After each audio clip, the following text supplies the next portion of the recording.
ವಿಭಿನ್ನ ರೀತಿಯ ವಿಶೇಷ ಮಾಹಿತಿಗಾಗಿ ನಮ್ಮ ಚಾನಲನ್ನು ಸಬ್ಸ್ಕ್ರೈಬ್ ಮಾಡಿ, ಲೈಕ್ ಮಾಡಿ, ಶೇರ್ ಮಾಡಿ.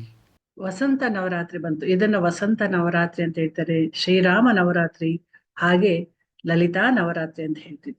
ಲಲಿತಾ ನವರಾತ್ರಿ ಅಂತಂದಾಗ ಶಕ್ತಿ ದೇವತೆಯ ಆರಾಧನೆ ಅಂತ ನಾವು ಅನ್ಕೊಳ್ಬೇಕು. ಶಕ್ತಿ ದೇವತೆ ಲಲಿತಾ ಪರಮೇಶ್ವರಿ, ದುರ್ಗಾ ಪರಮೇಶ್ವರಿಯನ್ನ, ಬನಶಂಕರಿಯನ್ನ, ಹೀಗೆ ಶಕ್ತಿ ದೇವತೆಗಳನ್ನ ಆರಾಧನೆ ಮಾಡ್ತೀವಿ. ಆದ್ರೆ ಈಗ ಹೇಳ್ತಕ್ಕಂಥದ್ದು ಯಾರಿಗೆಲ್ಲ ಸುಲಭವಾಗಿ ಆಗಬೇಕು, ಯಾವುದೇ ವ್ರತ ನಿಯಮಗಳು ಬೇಡ, ನಮ್ಗೆ ಕಷ್ಟ ಆಗೋದಿಲ್ಲ, ವ್ರತ ನಿಯಮಗಳನ್ನು ಮಾಡಕ್ ಅನುಕೂಲ ಇಲ್ಲ, ಅಥವಾ ಆ ರೀತಿ ಮಾಡಕ್ ಅನ್ನಿಸ್ತಾ ಇಲ್ಲ, ಏನಾದ್ರೂ ತಪ್ಪುಗಳು ಜರುಗ್ಬಿಡುತ್ತೇನೋ ಅಂತ ಅನ್ಕೊಳ್ಳೋರೆಲ್ಲರೂ ಸಹ ದುರ್ಗಾದೇವಿಯನ್ನ ಆರಾಧನೆ ಸರಳವಾಗಿ ಮಾಡ್ತಾ, ಜೊತೆಗೆ ಶ್ರೀರಾಮನನ್ನ ಕುಟುಂಬ ಪರಿವಾರ ಸಮೇತವಾಗಿ ಈ 9 ದಿನ ಆರಾಧನೆ ಮಾಡ್ಕೊಳ್ಳೋದು ತುಂಬಾ ಶ್ರೇಷ್ಠವಾಗಿರ್ತಕ್ಕಂಥದ್ದು. ಯುಗಾದಿ ಎಂದೇ ಪಾಡ್ಯಮಿ, ಪಾಡ್ಯಮಿಯಿಂದ ಶ್ರೀರಾಮನವಮಿ ಅಂತ ಹೇಳ್ತೀವಿ. ನವಮಿವರೆಗೂ ಶ್ರೀರಾಮನನ್ನ ಆರಾಧನೆ ಮಾಡಿದ್ರೆ ಎಲ್ಲಾ ಕೆಲಸಗಳಲ್ಲೂ ಜಯ ಸಿಗುತ್ತೆ. ಯಾವುದೇ ಕೆಲಸಗಳು ಕುಂಠಿತ ಆಗಿದ್ರು, ವೃದ್ಧಿ ಆಗ್ತಾ ಇಲ್ಲ ಕುಟುಂಬ ಅಂತಂದ್ರು, ಏಳಿಗೆ ಆಗ್ತಾ ಇಲ್ಲ, ಹಾಗೆ ತುಂಬಾ ಕಷ್ಟ, ಶತ್ರುಗಳು ಅಂತ ಅನ್ಕೊಂಡ್ರೆ ಈ ಒಂದು ಪಾಡ್ಯಮಿ ದಿನ ಅಂದ್ರೆ ಯುಗಾದಿಯಿಂದ ಶುರು ಮಾಡ್ಕೊಂಡು 9 ದಿನಗಳು ರಾಮನವಮಿವರೆಗೂ ಶ್ರೀರಾಮನನ್ನ ಪೂಜೆ ಮಾಡ್ಕೊಳ್ಳಿ ಶ್ರದ್ಧೆ ಭಕ್ತಿಯಿಂದ. ಮಕ್ಕಳು, ದೊಡ್ಡವರು, ಸ್ತ್ರೀಯರು, ಪುರುಷರು, ಪೂರ್ವ ಸುವಾಸಿನಿಯರು ಪ್ರತಿಯೊಬ್ಬರು ಈ ಒಂದು ಪೂಜೆಯನ್ನು ಮಾಡ್ಕೋಬಹುದು. ಯಾತಕ್ಕೆ ಅಂತಂದ್ರೆ ಶ್ರೀರಾಮ ಮತ್ತು ಸೀತಾಮಾತ ಗೃಹಸ್ಥರು, ಇಲ್ಲಿ ಯಾವುದೇ ನಿಯಮಗಳು ಬೇಕಾಗಿಲ್ಲ, ಕಠಿಣ ವ್ರತಗಳು ಬೇಕಾಗಿಲ್ಲ. ಗೃಹಸ್ಥಾಶ್ರಮದಲ್ಲಿರ್ತಕ್ಕಂಥವ್ರು ಯಾವುದೇ ನಿಯಮವನ್ನ ಅನುಸರಿಸದೆ ಖಂಡಿತವಾಗ್ಲು ದೊಡ್ಡ ದೊಡ್ಡ ವ್ರತಗಳು ಇಲ್ಲದೆ ಶ್ರೀರಾಮನವಮಿವರೆಗೂ 9 ದಿನ ತಪ್ಪದೆ ಸರಳವಾಗಿ ಆದ್ರೂ ಮಾಡ್ಕೊಳ್ಬಹುದು. ಇಲ್ಲಿ ಮಾಡ್ಕೊಳ್ಬೇಕಾಗಿರೋದೇನು ಅಂತಂದ್ರೆ ಶ್ರೀರಾಮ ಕುಟುಂಬ ಪರಿವಾರ ಸಮೇತವಾಗಿರ್ತಕ್ಕಂಥ ಒಂದು ಚಿತ್ರಪಟ ಇರಬೇಕು. ವಿಗ್ರಹಗಳಿದ್ರೂ ಪರವಾಗಿಲ್ಲ, ಈ ರೀತಿ ಇರ್ತಕ್ಕಂಥ ಫೋಟೋವನ್ನ ಇಟ್ಟು ಶುದ್ಧವಾದ ಮನಸ್ಸಿನಿಂದ ತುಳಸಿ ದಳಗಳಿಂದ ಶ್ರೀರಾಮ್ ಜೈರಾಮ್ ಅಂತ ಅರ್ಚನೆ ಮಾಡ್ಕೊಳ್ಬಹುದು. ಹನುಮಾನ್ ಚಾಲಿಸ ಹೇಳ್ಕೊಳ್ಬಹುದು, ಶ್ರೀರಾಮಚರಿತ ಮಾನಸವನ್ನ ಹೇಳ್ಕೊಳ್ಬಹುದು, ಶ್ರೀರಾಮ ರಕ್ಷಾ ಸ್ತೋತ್ರವನ್ನ ಹೇಳ್ಕೊಳ್ಬಹುದು, ಹಾಗೆ ರಾಮಾಯಣವನ್ನ ಪಾರಾಯಣ ಮಾಡಬಹುದು. ಶ್ರೀರಾಮ ರಾಮ ರಾಮೇತಿ ರಮೇ ರಾಮೆ ಮನೋರಮೆ ಸಹಸ್ರನಾಮ ತತ್ತುಲ್ಯಂ ರಾಮನಾಮ ವರಾನನೆ ಅನ್ನೋ ಒಂದು ನಾಮವನ್ನ ಹೇಳ್ಬಹುದು. ಜೊತೆಗೆ ಆಪದಾಮಾಪ ಹರ್ತಾರಂ ದಾತಾರಾಮ್ ಸರ್ವ ಸಂಪದ ಲೋಕಾಭಿರಾಮಂ ಶ್ರೀರಾಮ ಭೂಯೋ ಭೂಯೋ ನಮಾಮ್ಯಹಂ. ಅಂದ್ರೆ ಶ್ರೀರಾಮ ರಾಮ ರಾಮೇತಿ ಅಂತಂದ್ರೆ ವಿಷ್ಣು ಸಹಸ್ರನಾಮದಲ್ಲಿ ಬಂದಿರತಕ್ಕಂಥ ಈ ನಾಮವನ್ನ ಹೇಳಿದ್ದೆ ಆದ್ರೆ ಎಲ್ಲಾ ರೀತಿನಲ್ಲೂ ವಿಷ್ಣುವಿನ ಆಶೀರ್ವಾದ ಸಿಗುತ್ತೆ, ರಾಮನ ಆಶೀರ್ವಾದ ಸಿಗುತ್ತೆ. ಹಾಗೆ ಆಪದಾಮಪ ಹರ್ತಾರಂ ಅಂತಂದ್ರೆ ಎಲ್ಲಾ ಕಷ್ಟಗಳನ್ನ ದೂರ ಮಾಡಿ ಸಂಪತ್ತನ್ನ ಕೊಡ್ತಕ್ಕಂಥದ್ದು, ಜಯವನ್ನ ಕೊಡ್ತಕ್ಕಂಥದ್ದು. ಹಾಗಾಗಿ ಈ ನಾಮಗಳನ್ನ ಹೇಳಿ, ಇದು ಯಾವ್ದು ಬಂದಿಲ್ಲ ಅಂತಂದ್ರೆ ಶ್ರೀರಾಮ್ ಜೈರಾಮ್ ಜೈ ಜೈರಾಮ್ ಅಂತ ಹೇಳಿ, ಅಥವಾ ಜೈ ಶ್ರೀರಾಮ್ ಅಂತ ಹೇಳ್ಕೊಳ್ಳಿ. ಇನ್ನು ರಾಮಕೋಟಿ ಬರಿಬೇಕು ಅಂತಂದ್ರೆ ಈ ದಿನಗಳು ತುಂಬಾ ಸೂಕ್ತವಾಗಿರುತ್ತೆ. ಈ ನವಮಿಗಳಲ್ಲಿ ರಾಮಕೋಟಿಯನ್ನ ಬರೀತಕ್ಕಂಥದ್ದನ್ನ ತಪ್ಪಿಸಬಾರ್ದು. ಏನೋ ಮಾಡಕ್ಕಾಗ್ಲಿಲ್ಲ ಅಂತಂದ್ರೆ ರಾಮಕೋಟಿಯನ್ನ ಬರೀತಾ ಕೂತ್ಕೊಳ್ಬಹುದು. ಹಾಗೆ ಬಾಯಿ ನೋವು ಬರೋವರೆಗೂ ಶ್ರೀರಾಮ್ ಜೈರಾಮ್ ಜೈರಾಮ್ ಅಂತ ಹೇಳ್ತಾನೆ ಇರ್ಬೋದು. ಅಂದ್ರೆ ಯಾಕೆಂದ್ರೆ ಎಲ್ಲಾ ಕಷ್ಟಗಳನ್ನ ದೂರ ಮಾಡ್ತಕ್ಕಂಥದ್ದು, ಸುಲಭವಾಗಿ ಪರಿಹಾರ ಬೇಕು ಅಂತ ಹೇಳ್ತಕ್ಕಂಥವ್ರು ನಾಮ ಜಪವನ್ನಾದ್ರೂ ಮಾಡ್ಬೇಕು. ಈ ಕಲಿಯುಗದಲ್ಲಿ ನಾಮ ಜಪವೇ ತುಂಬಾ ಶ್ರೇಷ್ಠವಾಗಿರೋದ್ರಿಂದ ಶ್ರೀರಾಮ ಎಲ್ಲ ತಪ್ಪುಗಳನ್ನ ಕ್ಷಮಿಸಿ ಯಾರಿಗೇನ್ ಬೇಕೋ ಎಲ್ಲವನ್ನ ಕರುಣಿಸುವಂತಹ ಒಂದು ದಯಾಮಯಿ ಕರುಣಾಸಾಗರ. ಯಾಕೆ ಅಂತಂದ್ರೆ ಅವನ್ ರಾಕ್ಷಸನಾದ್ರೂ ಸಹ ಶ್ರೀರಾಮನ ಪಾದಕ್ಕೆ ಬಿದ್ದಾಗ ಲಂಕಾ ರಾಜ್ಯಾಧಿಪತಿಯನ್ನಾಗಿ ಮಾಡಿರ್ತಕ್ಕಂಥದ್ದು, ಅಂದ್ರೆ ವಿಭೀಷಣನ್ನು ಲಂಕಾ ರಾಜನನ್ನಾಗಿ ಮಾಡಿರ್ತಕ್ಕಂಥದ್ದು.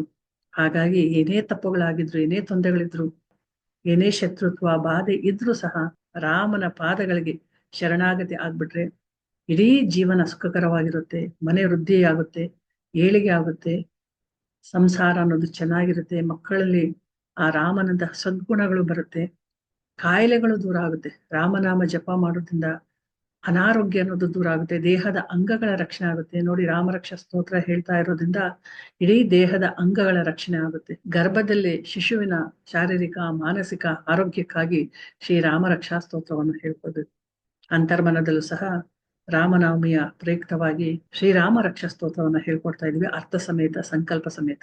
ಸಂಕಲ್ಪ ಅಂತಂದ್ರೆ ಯಾವುದೇ ಒಂದು ಕೋರಿಕೆ ಇಚ್ಛೆ ಇದ್ರು, ಅದು ಇಷ್ಟು ದಿನ ಆಗ್ಲಿಲ್ಲ ಅಂತಂದ್ರು, ಅದು ಆಗೋ ರೀತಿಯಲ್ಲಿ ಸಂಕಲ್ಪವನ್ನ ಮಾಡಿಕೊಂಡು ರಾಮರಕ್ಷಾ ಸ್ತೋತ್ರವನ್ನ ಅರ್ಥ ಸಮೇತ ಕಲಿತು ತಿಳ್ಕೊಳ್ಳೋದ್ರಿಂದ ಆ ರಾಮರಕ್ಷಾ ಸ್ತೋತ್ರವನ್ನ ಕಲಿಯುವಷ್ಟೊತ್ತಿಗೆ ಅಥವಾ ಅದನ್ನ ಹೇಳ್ತಾ ಹೇಳ್ತಾ ಇರ್ತಾ ಅವರ ಕೋರಿಕೆಗಳಿಗೆ ಎಂಥದ್ದೇ ಆಗಿದ್ರು ನೆರವೇರುತ್ತೆ. ಮುಖ್ಯವಾಗಿ ಗರ್ಭಿಣಿ ಸ್ತ್ರೀಯರು ಅದನ್ನ ಕಲಿಬೇಕು. ಹಾಗೆ ತಾಯಂದ್ರ ಕಲಿತು ಮಕ್ಕಳ ಒಂದು ದೇಹ ರಕ್ಷಣೆಗೋಸ್ಕರ ಇದನ್ನ ಹೇಳ್ಬೇಕು. ಮಕ್ಕಳಿಗೆ ಪ್ರೊಟೆಕ್ಷನ್ ಅನ್ನು ಕೊಡಬೇಕು.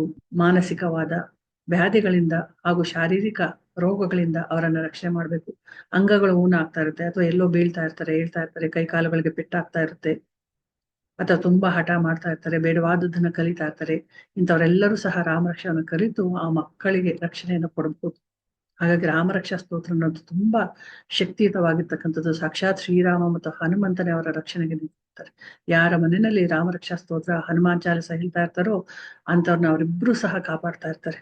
ಶತ್ರುಗಳು ಇರೋದಿಲ್ಲ, ದುಷ್ಟ ಗ್ರಹಗಳ ಕಾಟ ಇರೋದಿಲ್ಲ, ನೆಗೆಟಿವಿಟಿ ಅನ್ನೋದು ಬರೋದೇ ಇಲ್ಲ. ಯಾವುದೇ ರೀತಿಯ ಮಾಟ ಮಂತ್ರ, ಕಣ್ಣಿನ ದೃಷ್ಟಿಯಲ್ಲಿ ಬೀಳೋದಿಲ್ಲ. ಯಾತಕ್ಕೆ ಅಂತಂದ್ರೆ ಶ್ರೀರಾಮಚಂದ್ರನ ದೂತನಾಗಿರ್ತಕ್ಕಂಥ ಹನುಮಂತ ಸದಾ ಕಾವಲ್ ಕಾಯ್ತಾ ಇರ್ತಾನೆ ಕುಟುಂಬ. ರಾಮನ ಬಂಟ, ರಾಮನ ದೂತ, ರಾಮನ ಭಕ್ತ ಹನುಮಂತ ಎಲ್ಲಿ ರಾಮನಾಮ ಇರುತ್ತೋ ಅಲ್ಲಿ ಕಾವಲ್ ಕಾಯ್ತಾ ಇರ್ತಾರೆ, ಅಲ್ಲಿ ನೆಲೆಸ್ಬಿಟ್ಟಿರ್ತಾರೆ.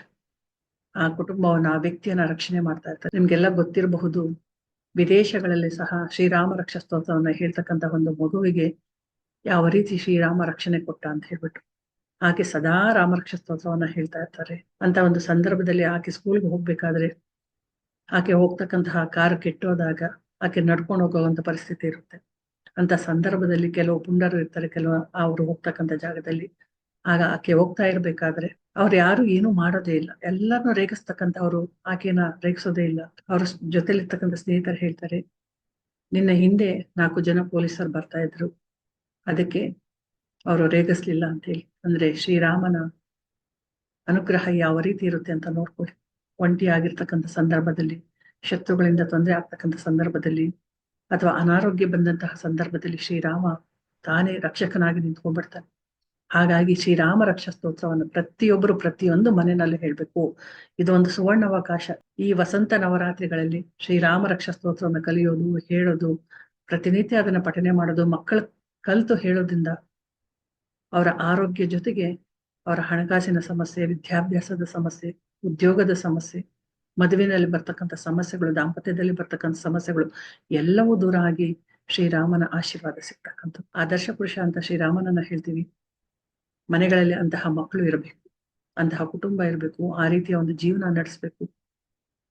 ಹಾಗಾಗಿ ಈ ನವರಾತ್ರಿಗಳಲ್ಲಿ ಸರಳವಾಗಿ ಎಷ್ಟು ಸಾಧ್ಯವಾಗುತ್ತೋ ಅಷ್ಟು ರಾಮನಾಮ ಜಪವನ್ನ ಮಾಡಿ, ಜೊತೆಗೆ ನೈವೇದ್ಯ ಏನ್ ಮಾಡ್ಬೇಕು ಅನ್ನೋದಾದ್ರೆ, ಸಾಧ್ಯವಿದ್ರೆ ಪ್ರತಿದಿನ ಒಂದೊಂದು ನೈವೇದ್ಯ, ಪುಳಿಯೋಗರೆ, ಪಾಯಸನ, ಮೊಸರನ್ನ, ಹೀಗೆ ಪ್ರತಿದಿನ ನೈವೇದ್ಯವನ್ನ ಮಾಡ್ಬೋದು. ಇಲ್ಲ ಅಂತಂದ್ರೆ ಒಂದು ಬೆಲ್ಲದ ತುಂಡು ಅಥವಾ ಬಾಳೆಹಣ್ಣನಾದ್ರೂ ನೈವೇದ್ಯ ಮಾಡ್ಬೇಕು.